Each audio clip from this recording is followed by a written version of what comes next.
All right, everybody, we are live and excited to be on today, especially talking about what we're going to be talking about. I'm on live with a great friend of mine, Emanuel Zavallos, co-partner, business partner, and a couple of businesses. And we're going to talk about assets versus liabilities. So we're just giving a few moments. If you're just joining us, welcome to our live. This is streaming on YouTube. This is streaming on Facebook pages.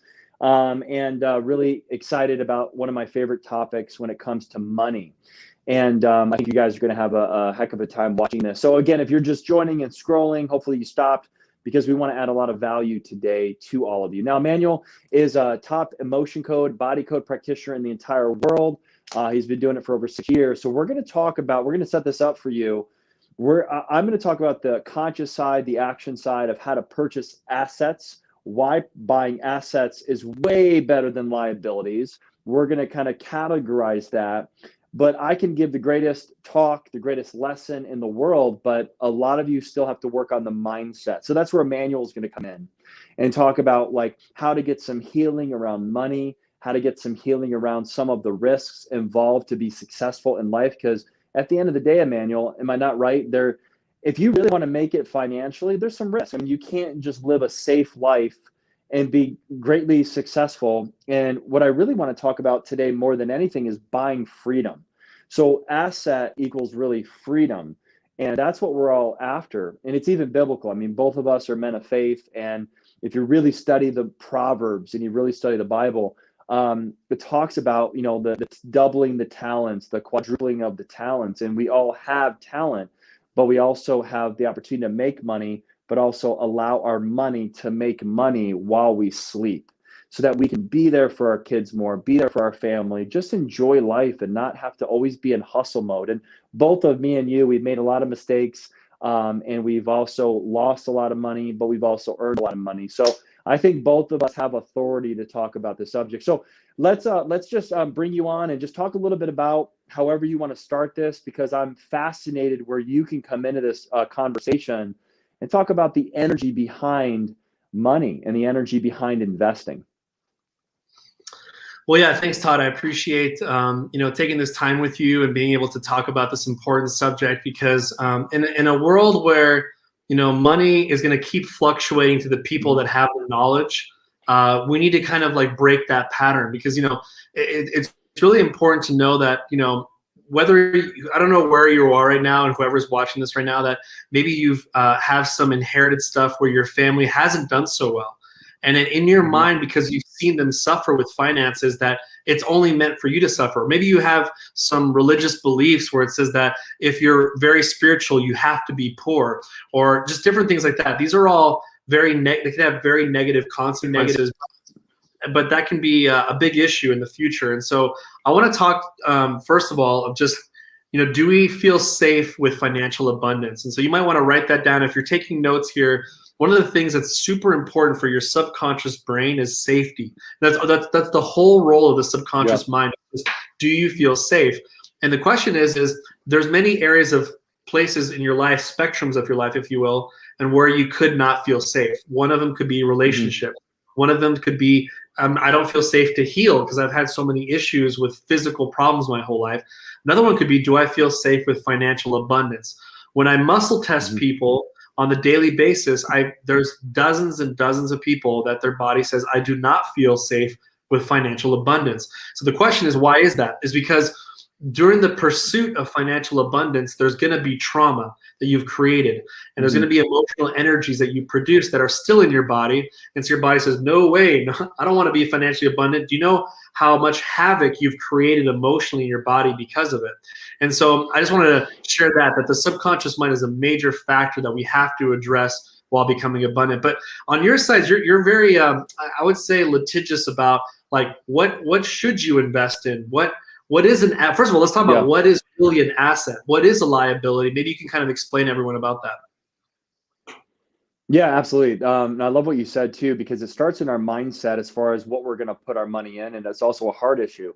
So if we connect our subconscious and conscious brain to our heart, and that's what you are so good at, removing heart walls, which includes spirit of poverty, entitlement, where you're open now and you're more able to receive. Because I think a lot of people are closed off in the receiving mode. where literally where people don't know how to receive blessings. They don't know how to receive, abundance. So they have to remove their heart walls. And that's, again, what you do so well. But I learned this a long time ago, and I continue to learn. But an asset is very simple. An asset spits cash flow at you. So, for instance, if I buy a Lamborghini, that is not an asset. That is a major, major liability. If I buy a house, that is not an asset. This is what's so controversial with people. They think that their home is an asset. I own a home. It's not an asset. First of all, taxes are almost double the mortgage, depending on where you live. I live in a very Illinois state, stuff like that. So it's very expensive. So it's almost double the mortgage. When something happens, you have to pay for it as opposed to renting, right? So it takes money out of my pocket. It's not putting money into my pocket. What is an asset? Well, you have like the stock market is a thing you invest in. You have crypto, which is, up and down like this. And what me and you are really excited about is e-commerce, Walmart, Amazon stuff, which is just passive income, not really working at all. And we live in a time where there's a massive transfer of wealth happening. So if people are not understanding where to put their money in and they think, I'm going to put it in crypto, I would say that's about 5 to 10% of a portfolio. Crypto is really nothing compared to specific real estate, e-commerce, and of course, investing in yourself as an asset. We don't even think of that as I'm going to invest in myself. And I think that's what me and you have done so well is we've invested our own money, not just our time, but literally we've taken our hard-earned money, you and me, and we put it back into ourself, whether it's food, health and wellness, mental, knowledge, specific knowledge. You have invested so much money in your certifications, in your classes to be an energy healer. Even with laptops in your house, that is, because you work from home. But it's simple. If I'm going to give you this philosophy in Emanuel, you can piggyback off this emotionally, what comes into this emotionally. So I earn money, even from a 9 to 5, let's say, and I buy, let's say, an Amazon or a Walmart, or I buy a piece of property and I Airbnb it, or I buy a stock like Tesla. Well, if that's going to give me cash flow, you have to find something that's going to pay you every month doing nothing. That is an asset. That's all it is. So I get, let's say, $500 a month, or let's say I'm making $1,000 a month in an asset, but I need a car. So let's say I have my full-time job. I have $1,000 a month coming in from an asset, which isn't a lot of money, but my car's broke down. I got 3 kids. I need a minivan. God forbid I ever buy a minivan, but I need a minivan. So I take that $1,000 a month in that asset and I spend, let's say, $500 a month in a minivan. Now that minivan is going to last me 4 or 5 years, right? But I still have that asset that pays $1,000 a month. But what happens is that asset gets bigger now. So I'm growing that asset to 2 to 3 to 4 to 5 to 10,000 a month, but I still have my minivan, which that asset pays for the minivan every month. But America has this messed up in most of the world. So America, more than anybody, messes this up. They see a Lamborghini, they see a nice car, and they buy it before they buy an asset. They like the status, the Instagram fame, the Instagram wealth. You see this a lot with millennials. They have zero money in their bank account, but maybe they bought or rented the Lamborghini thinking they're going to make money off the Lamborghini. I want to what's impressive to me is show me your asset column, not your liability column. So again, your house is not an asset, your car's not an asset, your investments are assets that pay for the nice things like vacations, cars, and your actual home. And a whole different talk is actually putting that into an LLC and a trust and all that stuff. That's a whole different talk. But this is what the rich people do. This is how you get rich in America, is you buy assets. So here's the problem we all face is the mindset behind this. Well, I come from this, or I come from this family. I live in the middle of nowhere. They want this. They understand it on the logical side of the conscious side. But what happens, Emanuel, with all your clients that have that desire to build this freedom of their life, but they're always in paralyzation of action? Where does that come in as far as the subconscious side? So programming is very real. One of my favorite quotes that I've ever heard was that we're created for success but programmed for failure. And I've heard that quote before I'd learned about the emotion code, body code. And in my mind, I just thought, yeah, if we listen to negative music or we have really terrible advice from our parents, or maybe we have terrible examples of our parents, or things like that. But I didn't realize it was actual energies. This is kind of where my reality was highly expanded, and I said, wait, no, these are real energies in your body that are producing you to be reactive or for you to sabotage yourself. I mean, go ahead and put a sad face if you've ever sabotaged yourself in regards to when maybe an opportunity has come to you and you've said, no, I'll just wait for it later on, or you know, I'll do it, I'll try it, but then for some reason it's probably not going to work for me. See, you think that's you. That's not really you. That's really just the programming you've received either from your family or it's inherited. And what makes it worse, it's not just thoughts. It's actually an energy. So it makes you really emotionally reactive to the point where you can get paralyzed, where you said, I don't want to do this. And so it's just kind of a sad thing that most people, because there's only about, there's only about 1,500 body code practitioners and only 4,000 emotion code practitioners. And we have how many millions of people in the world who are wondering what's going on and why things are like not really working out for them. So it's up to us. I mean, at the Institute here, I'm really glad that I'm like, if I were going to come in this Institute, we were going to create something beautiful, we got to have the most cutting edge modality that targets these things that are really holding people back, you know? And like I said, you may have all the right training, you might have all the right intention, you might have a good heart, but at the end of the day, if there's family stuff that's been passed down to you, or you've acquired things from your family, you're in big trouble. And unfortunately, you know, good people, like, you know, like if they've used the example of The Secret, you know, gravity doesn't care if you're a good person or not. If you go off the edge, you're gonna fall. And it's the same thing with energies. Even if you're a good person, if you have bad energies influencing you, you're gonna make mistakes and you're gonna trip over things that you really shouldn't trip over. And so, but yeah, I'm excited that, Todd, you've come from experience though. So maybe you and I before used to invest in a lot of liabilities and we didn't really look at assets too much. I mean, tell me, like, you know, terminologies that you've learned. I know you taught me something recently. Watch this, guys. See, I'm still learning from Todd, and that's what you want to do. You want to associate with people that stretch you. But for example, Todd taught me something about like the Braden Street or something like that. It's like business credit. See, I've had a business. So I've had a business for 7 years, and I've never even heard of this term. And it's unfair that he just told me that a couple of weeks ago. So maybe like share some terms for the wealthy and kind of compare it to the terms of poverty. Maybe we can kind of share that a little bit. Yeah, absolutely. I mean, I love financial literacy. I think it's the best education there is because look, why should anyone, and I get it, if you're going to go to college to be an attorney, obviously you need education. If you're going to be a doctor, you need an education. You can't do that. But I wasn't going to be a doctor. I wasn't going to be a lawyer. I know, obviously, Emanuel, your background with your parents are doctors, so you appreciate, you know, regular education. But for me as an entrepreneur, I didn't need that. The best education is financial education. So words like or terms like LLC, limited liability corporation, or S corp, tax deferring, saving money on taxes. Your house is your office. Your car is actually your business car. Actually saving money in taxes and how to do that. I just learned from books and I learned from mentors. Me and you have been both blessed to have multimillionaires mentor us. And what the Dun & Bradstreet score is, and we all have a FICO score. We have three like TransUnion, Experian, et cetera. We have a credit score.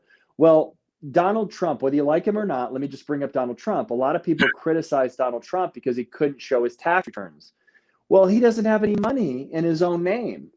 That's the problem with a lot of these not the problem, but the problem that most people think and is what did he make in his own name? Well, Donald Trump makes zero money in Donald Trump.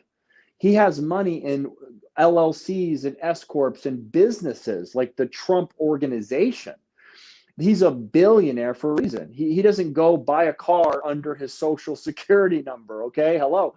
So a real rich, wealthy person or a very successful person or even just a business owner, they buy their cars in their Dun & Bradstreet score, which is their business FICO score. And then that's protecting you as a business. So you can get your house in your business name, not your personal name. You get your car in your business name.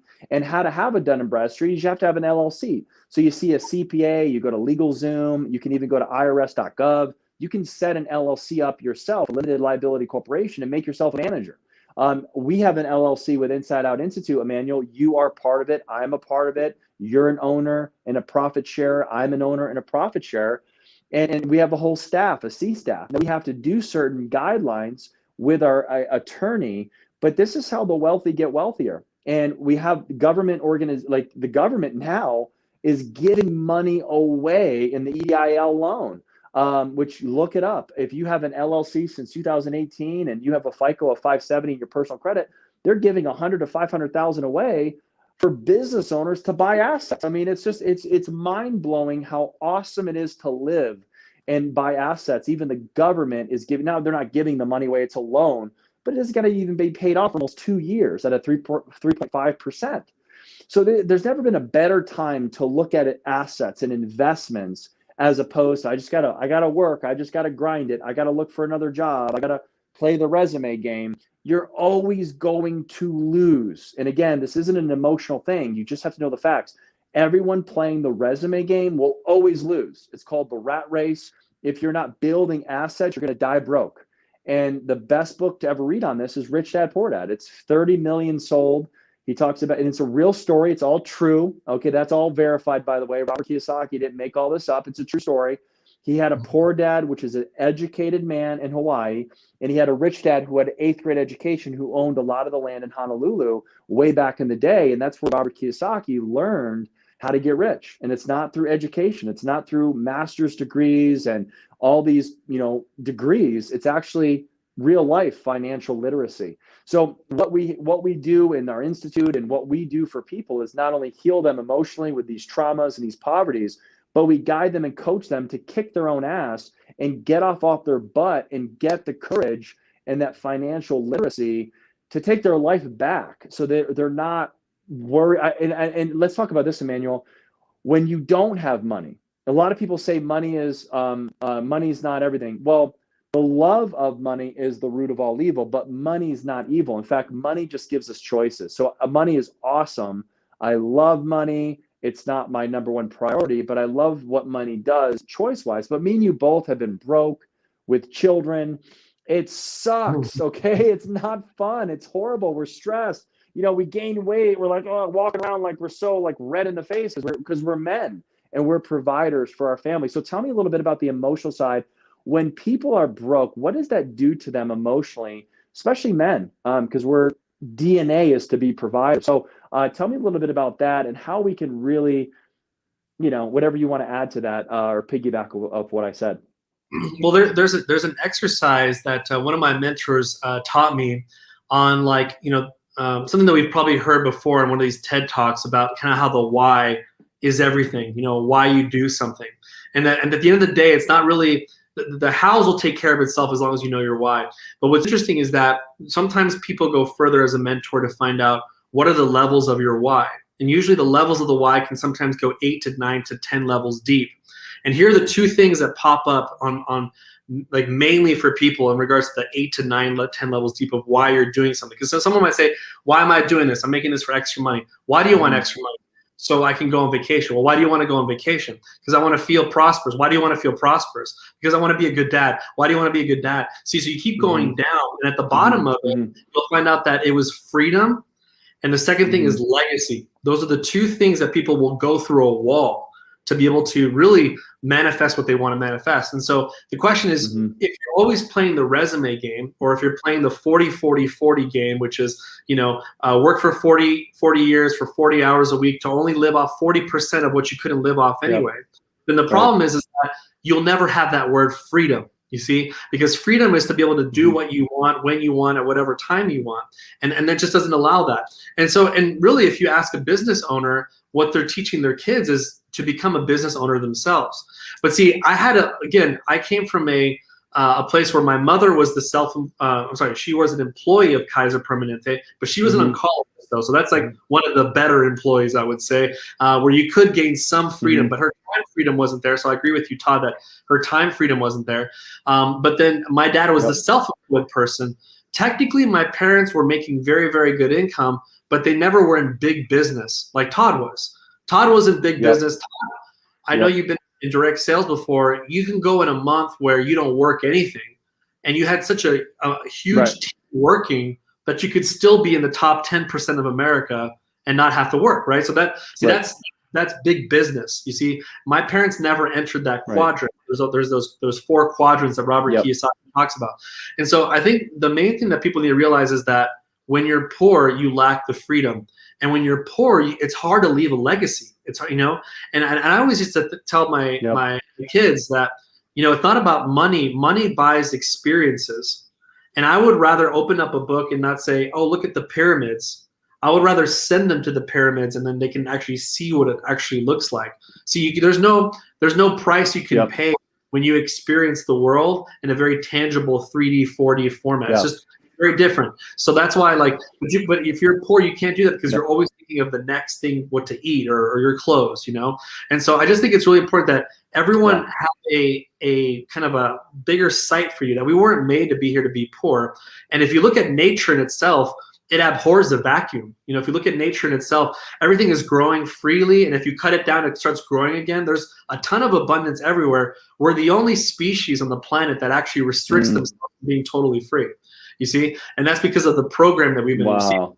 But so Todd, maybe you can kind of share a little bit about what is some programming that maybe you've received when you were younger that maybe you've witnessed? Because see, when I work with people with regards to money, I notice that what they've witnessed becomes what they witness in their life. So maybe you can kind of share what did you witness at your home that you're like, maybe this is how money works, you know? And I guarantee there's some energies that you and I haven't worked out yet, but I'm gonna work on you one day. Yeah, sounds good. Well, the good news is my mom was an entrepreneur, and she did network marketing part-time. So when I was in 8th grade, I went to like conventions for network marketing, and I saw like the lifestyle of people at an early age. And she did Mary Kay even when I was like a baby. So I knew she always had a side hustle. But what I knew is the world did not think like my mom. So even when I went to college and I was a marketing major, they were like teaching me how to like design my cubicle. I mean, no offense, but I can't sit all day. I mean, I'm just going to get fat. You know, I'm just going to I need to move. I need to walk around. Like I'm always energy. So I can't just sit there and look at Hawaii on a calendar. I mean, so I quit school. I mean, I was done, 3rd year out. But that doesn't mean I didn't struggle. That doesn't mean like I just became rich and everyone. And I'm not saying anything negative against people that have a 9-to-5 job. I just knew for me, I didn't want that. I wanted to live. I wanted to be free and also just work from home. But I didn't know what that looked like. I didn't know. So what I had to do, and this is a huge point, I had to change my patterns. I couldn't be like everyone else. I couldn't have the same patterns as Joe Smith, who works a job that I didn't want to work. So again, nothing against Joe Smith, but I had to get up earlier. I had to study late. I had to understand entrepreneurship. I had to have the mindset. I had to break through my negative patterns, my negativity, and the woe is me stuff. And I had to create a new Todd Cahill. And if you guys knew me when I was 23 compared to now that I'm 40, I'm a different person. I would be so scared to death to talk. I would be so scared to death to approach a girl or approach a stranger. Now I could care less. I'll approach a celebrity and I don't give a crap who they are. I'll approach The Rock and be fine. So it's not because of ego. It's just because of that 1%. And if once you do something over and over again in a way that's going to bring abundance to you, what happens? You build confidence. You build a competence. That's a big difference. You could be confident, but you also have to have competence. So me and you have competence in leadership. We have competence in energy healing. So that comes along with it. And then just putting in the hours, like Malcolm Gladwell coined so well, 10,000 hours. I don't even think you need 10,000 hours. I think once you get a lot of hours, even to just 1,000 hours in coaching or 1,000 hours in healing or 1,000 hours in working out or 1,000 hours in marriage, you know, in the right way and in what really works in a marriage, you just become competent. And you're in a new pattern now that actually is going to breed more and more and more success. So laws of multiplication are going to work in your favor because you're in the 1% now instead of 99% of people that are failing. Marriages are failing. They're not in shape. They're depressed. They're anxious. And we live in a very anxious, depressed society. Well, look at, you know, our social media. Look at our phones. Our phones can make us or break us. You can make millions of dollars on your phone, and you literally can be so depressed because of your phone. So it's really, how are you using your phone? And I really commend people for watching this interview, because how people are watching our interview right now is good. They're getting education. They're getting education they probably didn't get in college. But if they're just scrolling, if they're just looking at ads all day, it's getting more and more depressed. So now they're in a pattern of laziness. Now they're in a pattern of being busy, but not getting any kind of results. Once you break patterns and use your phone in a positive way, use your assets and resources in a positive way, that's where the whole thing shifts, and you're going to get the kind of results that you want over time. Absolutely. And you know what's interesting is that I really feel like it hurts my heart, because whenever I go to Walmart, which is my favorite store ever, when I go there and I see an old person there, I know for a fact, and I'm not here to make fun of him at all, because we need workers, but I know for a fact his dream on his dream board was not, I'm going to work at Walmart at age 65. I know that. Yeah, right. So what happened to the man that had a dream, but then compromised and compromised and compromised? And the reality is that we don't understand that. We think we're driving our own car, but we have actually a lot of our emotion and our baggage. It's actually driving the car for us. If I were to show you an image of, like, let me show you a picture of yourself, at your home, at your office or whatever, it would be like your emotions are all piled up in a seat and you'd be sitting next to it. Or there'd be somebody driving your car and then you're next to it. You're like, wait a minute, I thought I was in the driver's seat, and I thought I was sitting in the office. No, really, your trauma was sitting there. And it's kind of scary to say this, but I think Dr. Brad muscle tested the percentage of how much we use our conscious brain, and it's like 8 zeros, 0.0000, and there's just one. And we always say we only use 2% of our brain. There's always everyone always throws a quote out there. He actually muscle tested it. Consciously, we use very, very low amount. And so the question is, what is really driving our life? And it's really our subconscious mind. But what I love about your story, Todd, is that you're able to kind of turn off your subconscious mind, because you're very big on KPIs, you're very big on goals, you're very big on affirmations, you're good on meditation. So there's ways to kind of sort of unlock and kind of like almost like quiet your subconscious mind and hyperdrive your conscious brain to the point where you could still do it, but then at some point it will catch up to you. And I think maybe you realize that you're like, you know what? I can become very, very successful. We've heard it before. You can become very successful, but you could be miserable once you become successful.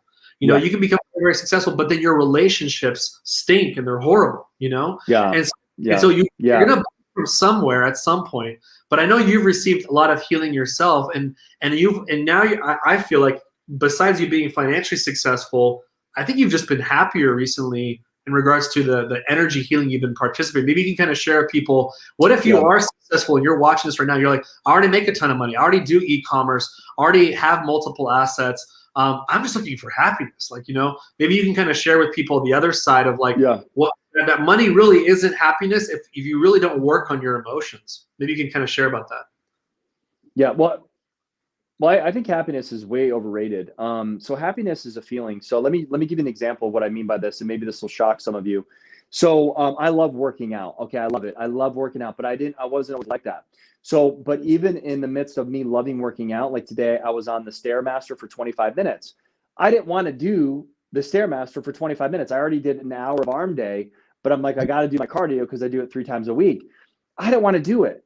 But after, I loved it. I was happier after, but I wasn't happy during that time. I was like, oh God, when is it going to be over? I want to go home. I was thinking, so I just want you to know, in order for you to grow, it's not happiness, because it's pushing yourself. But in the act of doing it, taking that action, it actually brings more important than happiness is joy. It actually brings joy in the results. And of course, I believe in work-life balance. I believe that a lot of people that have a lot of financial success that aren't happy, it's because they don't have work-life balance. They're working way too much. They don't have boundaries. They don't also know how to have fun. That was something I had to learn because I'm so driven. But sometimes you just got to turn your dumb phone off and go to the movies, go take a weekend off, go ride horses, go to the beach, go walk on the beach with your shoes off and watch Step Brothers, and laugh and just have fun. And not just be so driven all the time. So it's definitely a work-life balance. But I would say stop chasing happiness. I think it's the biggest lie in our society about this whole happiness movement. It really should be the kick your ass movement and get into action movement, because when you're in action, you're learning so much that actually brings joy. You actually like, this wasn't so hard. Oh, wow. I'm having this bicep come out for the first time ever in 20 years. Or, oh, wow, like this is what it's like to have a happy relationship because I just got flowers and I just made a phone call and surprised my wife this weekend. And I actually went out of my way. I thought before, and yeah, I guess this is what joy feels like. And of course, you see the results from it. So if we stop chasing happiness, but we actually start chasing action and just doing the work necessary and really getting that strength and confidence from doing the hard things we don't like to do, but are the most important for us to grow, we're going to be a lot happier because we actually are doing something proactive and are growing ourselves, but not sitting around like, all right, well, I want to be happy today. So who's going to fill my happiness tank? That is someone who's lazy and who's a taker and not a creator. So in order for you to really be happy and joyful, you got to be creator, because we're creating God's image. So we're naturally creative. So what are you creating today? And it's not going to be always fun. It's not always going to be happy and joyous, but it's so worth it. And that's what's really matters the most in life, because you are doubling and tripling your talents. And of course, that comes in your financial world too. Yeah, I totally agree. I have a lot of atheist friends or agnostic friends, and I'm a believer myself. And I try to tell them, I don't like to preach to them. I like to just let them know, hey, all I know is this, is that I know you're looking for happiness. And if you want to start in the basics of it, is be a man of service or be a woman of service.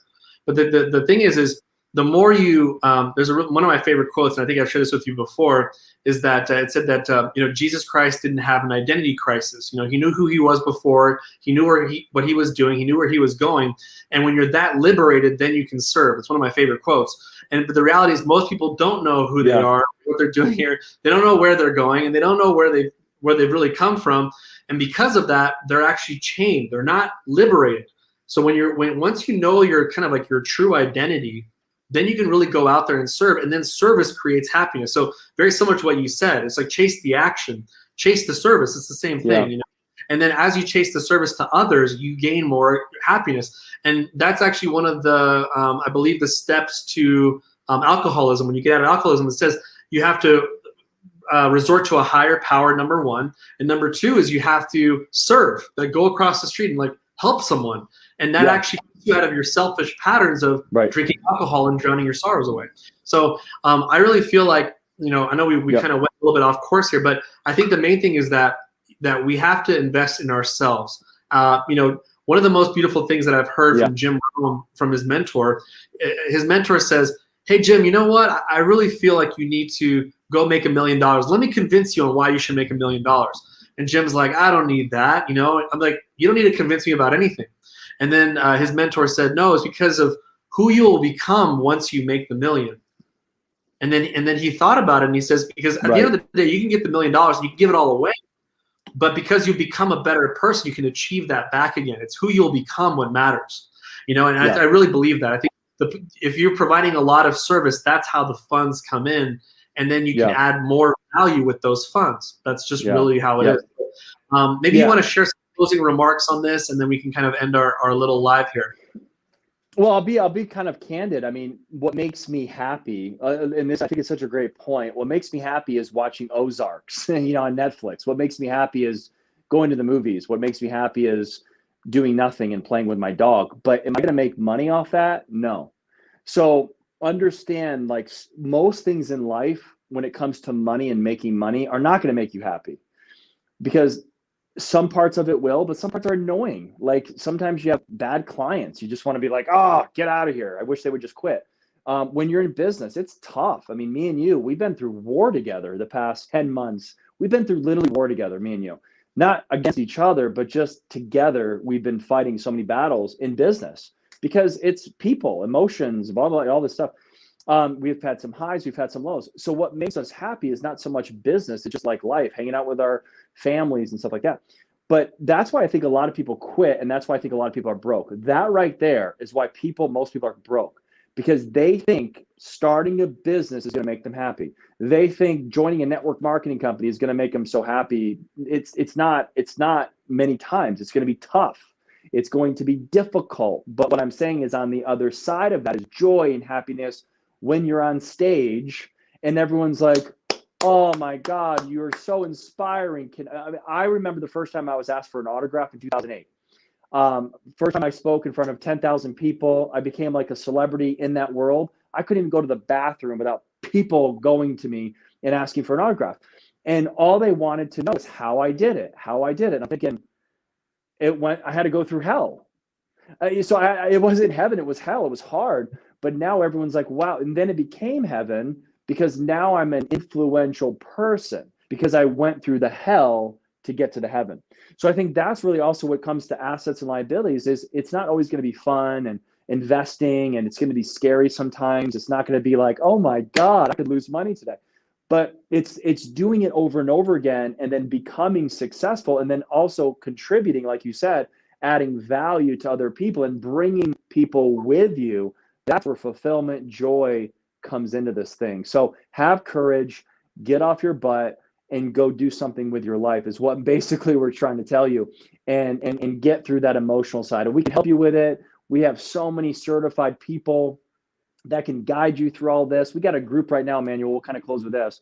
We're having that you versus you challenge right now where people can just, if you want to join us, we'll send you the link. In fact, if you go to www.ioiclub.com, it's just a private Facebook group where we're doing the you versus you challenge of working out and meditating and all this cool stuff. It's all free. So it really starts with breaking your patterns so that you start thinking bigger and focusing on the mindset and the physical body to get you into a different mind frame or different, mindset so that you can, go and crush it, because you got to be strong physically. I mean, you can't just not work out. I mean, the working out builds that confidence and that mindset because it's the physiology, change your life, change your body, or change your body, change your life. That's where it starts, is that mindset shift. So I know that is huge right now. We got about 6,000 members and people are jacked right now. So they can join that group and really do their you versus you challenge and really see a lot of us, a lot more than just what we're doing once a week here. Yeah, so just grateful that you guys can chime in here and you can listen to us. And again, we just want to add value to you guys. And my goal was just to look a lot more buff than Todd, because I don't know if you noticed, but there is a little, if you just kind of, if I squish it. Little thing coming out. A little. But anyway, I just wanted to, first of all, just thank you guys for investing in yourself and really watching. So you could be watching anything right now. You could be watching, Jerry Seinfeld right now.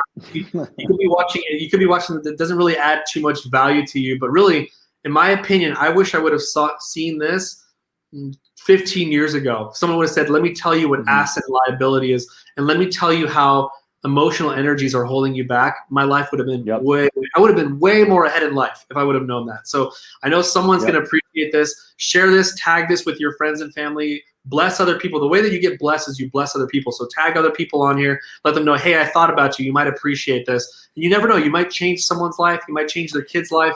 You really never know. And so thank you guys so much for having me on here. Thanks, Todd, for interviewing me and for us being interviewed. And I look forward to seeing you guys soon. Take care. Thanks so much, everybody.